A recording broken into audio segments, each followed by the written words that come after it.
Avec Romain Cluzel, toute cette semaine, une proposition, un candidat. On s'intéresse ce matin à une proposition de Valérie Pécresse. Romain, elle veut supprimer 200 000 postes de fonctionnaires. C'est une mesure presque traditionnelle à droite lors des échéances électorales. Réduire la masse salariale de la fonction publique, c'est l'arme ultime de réduction des dépenses publiques. Il y a 5 ans, François Fillon proposait de supprimer 500 000 postes. Alors Valérie Pécresse fait presque pâle figure avec seulement 200 000 fonctionnaires en moins. La fonction publique, c'est un mastodonte. En France, près de 20% des emplois sont publics. Et selon la Cour des comptes, l'ensemble de la fonction publique, donc l'État, les collectivités et les hôpitaux, cela représente près de 300 milliards d'euros de masse salariale chaque année, c'est-à-dire un quart de la dépense publique. Alors pour arriver à ces fins, Valérie Pécresse, elle évoque un comité de la hache. Un quoi ?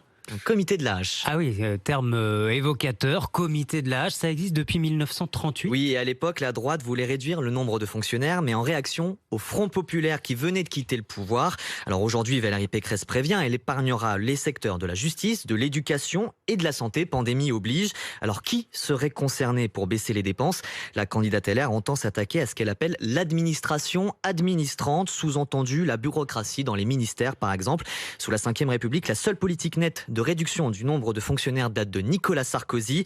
Je pense qu'Emmanuel s'en souvient, c'était la RGPP, la révision générale des politiques publiques, avec le non-remplacement d'un fonctionnaire sur deux partant à la retraite. Au total, le président de la République avait effectivement supprimé 85 000 postes. Oui, donc là, 200 000, ça paraît quand même assez compliqué. C'est même intenable sans réduire le périmètre de l'action de l'État selon les économistes. Émilien Ruiz, un historien spécialiste de la fonction publique, remarque d'ailleurs que le terme administration administrante reste très abstrait et une telle baisse impliquerait de supprimer des institutions sociales, voire de réduire encore la voilure du côté des hôpitaux.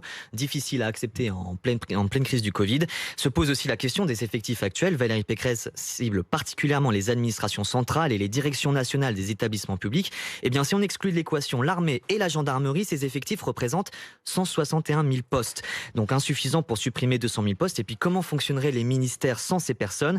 Enfin, et je ne pense pas vous surprendre, cette mesure est vue d'un très mauvais œil par les syndicats de la fonction publique. Évidemment. Donc une telle réforme pourrait aussi être le déclencheur d'un mouvement social important. C'est de l'affichage, c'est de la surenchère, Emmanuel Le Chip. 50, 100 000, 200 000. Ça ne marchera pas comme ça n'a pas marché chez Emmanuel Macron qui proposait 150 000 réductions de postes. Parce que c'est incroyable qu'on prenne le problème par le mauvais bout comme ça. Commençons par se poser la vraie question, qui est d'ailleurs celle qui intéresse les Français. C'est quoi un service public moderne ? Oui. C'est quoi l'administration du 21e Oui. siècle ? Qu'est-ce qu'on veut ? Est-ce qu'il faut que l'État abandonne certaines activités ? Est-ce qu'il faut qu'il aille sur d'autres ?